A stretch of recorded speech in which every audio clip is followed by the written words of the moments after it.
You know, it sucks working full time and not being able to afford groceries. I can't afford groceries. I can't even afford gas to get to work. I'm just going to say this. Working in Canada is like modern day slavery these days. Salaries have not kept up with the cost of living. We see everything skyrocketing between housing, insurance, groceries, everything. What do you think has become so expensive that it's just not worth it anymore? Being Canadian. The rate at which Canadians are breaking down on social media as soon as they begin talking about the cost of living in Canada is really alarming, and it's really shocking. Well, if you go on social media, you'll find videos of random Canadians just complaining about the cost of living and how hard it is to survive in Canada. All of a sudden, buying groceries now feels like a luxury. All of a sudden, Canadians cannot afford to pay their rent. Canadians cannot afford school. They cannot afford just the normal life that a normal human being is supposed to live. And while this is the case, I really do find it sad that Canadians have to go through all this. Most Canadians are getting into debt, and most of them are complaining about the so-called hyperinflation, or they're terming whatever is going on in Canada, or the price of groceries, as hyperinflation. And while all this is going on, most Canadians are getting depressed, because I do understand that such kind of financial setbacks can put you or your mental state at risk. So most Canadians are getting depressed. And at first, when I was sharing these videos, I was kind of skeptical with sharing such kind of videos. But after I began sharing them, I found so many comments of Canadians feeling consoled, feeling that they are not alone. Most Canadians were thinking that they are in this alone. They thought that they were the only ones who were going through financial difficulties. But having shared these videos, they now know that they are not the only ones. And in this video, that is exactly what you're going to see. And as you go through the video, I'd want you to watch the video with a very keen ear, so that you can also let me know what your thoughts are concerning all these.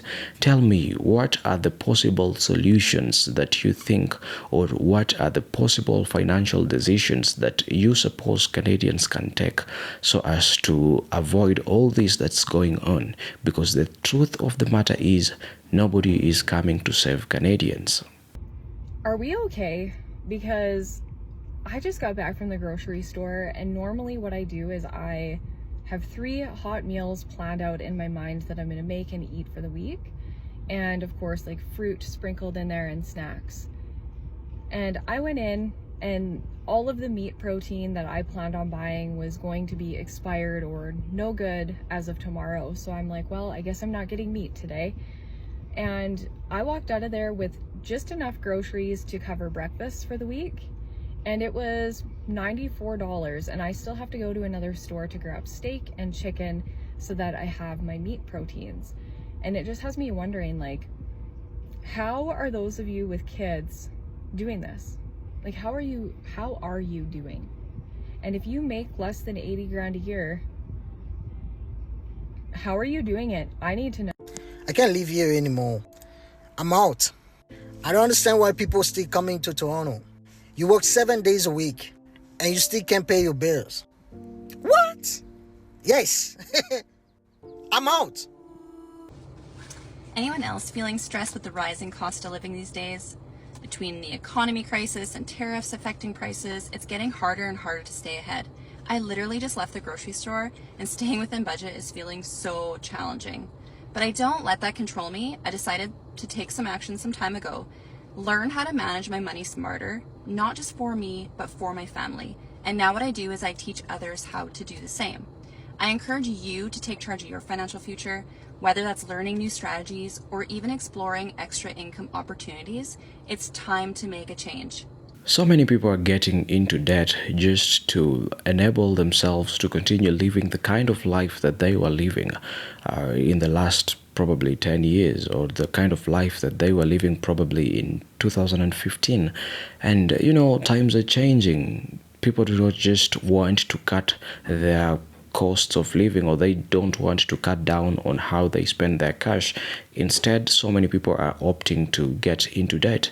And if you know me very well, the thing that I usually advise each and every time is that we should not get into debt, not unless it's something so crucial, or not unless we want probably to invest in a business. But just getting into debt for survival, that's not what should be going on right now.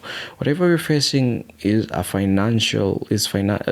kind of a hard time financially, but I don't think going into debt should be the solution. But those are just my thoughts. If you think otherwise, then please let me know in the comment section and let's talk about it. As you know, I am your presenter Kachina, and I usually encourage so much such kind of interactions. Let's talk about these hard conversations. Let's hold these hard conversations, because it's through having these kind of talks that I believe we get to reach a solution. Canada, let me ask you a serious question. Do you guys really find joy in paying for things that are super expensive? Like, come on. Like, the reason I'm saying this is because that a friend of mine went to Nova Scotia the other day, and he went to Costco to purchase a case of water, right? The same case of water that we pay in Ontario for $3, he paid $10 for it. Now, if I'm wrong, please tell me I'm wrong in a comment. That case, it's a case of water of 40 cases in total inside of it. He paid $10. The initial price is $6 plus tax, $10. That same case of water costs $3 in Ontario. Now, for us in Ontario, we crying about the price is the excessive price, but you got people over there in Nova Scotia that are paying like triple that amount or quadruple that amount. How does that make sense? And the crazy part about it is, when I took a look into the poll, the entire Nova Scotia area, it's all Liberal. So please tell me, do we really like to pay for things that are so expensive? Like, seriously, like in housing, like even in water? Like, really? If something is not done with the prices that keep going up in Canada, I will be on the street.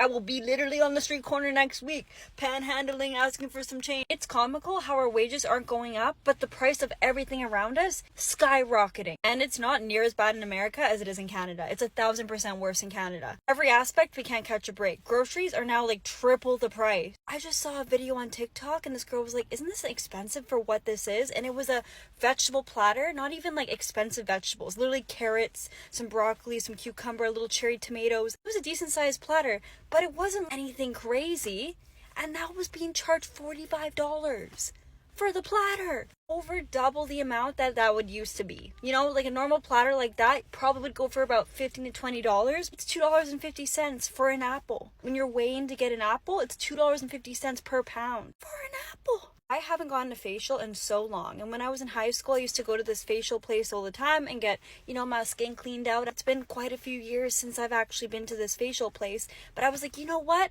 I'm gonna treat myself to a facial. They used to charge me $50 before tax, and I just looked it up now. It was $89 before tax. They're not doing anything more magical. They're now charging me $40+ more for a facial. That's how much it's gone up. We have the most expensive gas prices in the world. We have the most expensive car insurance in the world. Every aspect where you would think maybe I could save some money, you can't save any money. And then on top of that, our rent is one of the most expensive in the world. We're paying millions and millions of dollars for the land. So you could have a broken down, rotting house that's falling apart with rats in it, and you'd be charged millions of dollars for this house just because of the land of it. That's how expensive it is to live in Canada. I'm talking about specifically Vancouver. I don't know if it's like this in other parts of Canada as much, but it is becoming insane. I'm saying if the prices keep going up and the wages aren't going to be going up, then how do you expect us to live? Where are we going to be living? How are people going to pay off their debt? If you have debt, you're basically just going to keep working to pay off the minimum of your debt. You're never going to be able to pay it off. It's not a way to live. While all this is going on in Canadian homes, the thing that I would just like to say is that nobody is coming to save us. Nobody is coming to save us. The government of the day is silent about all this that's going on in Canada.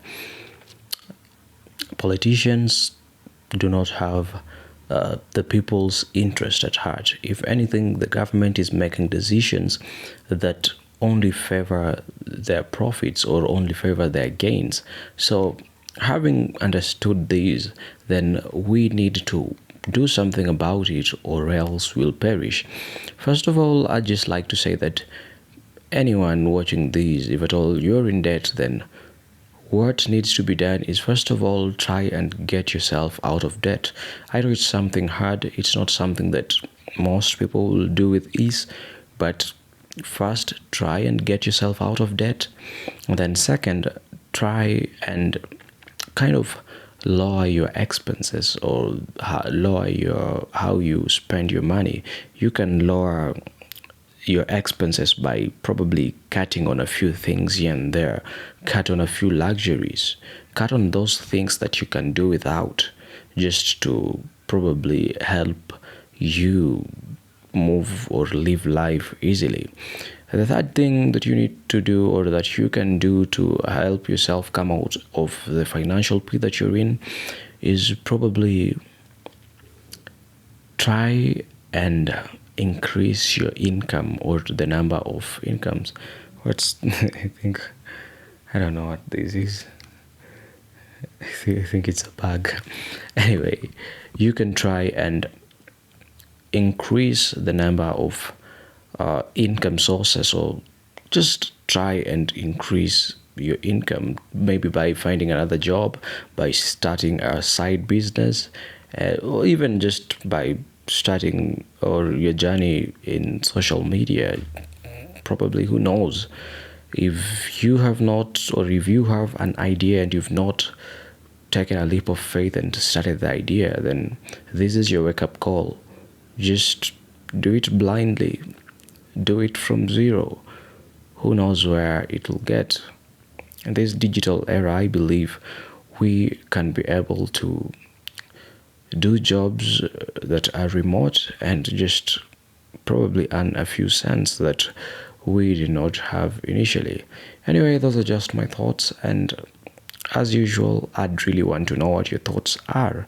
Tell me in the comment section what you think about all this that's going on, and I'd be really glad to read your comments in the comment section.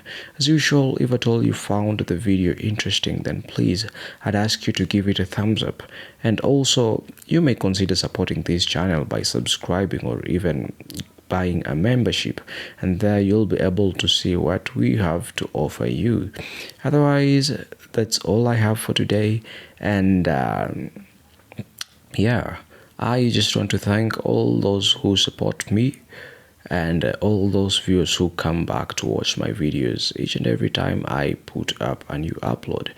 Otherwise, I hope to be seeing you in the next video. Until then, have a good evening, a good night, or a good day, whichever time you're watching this video.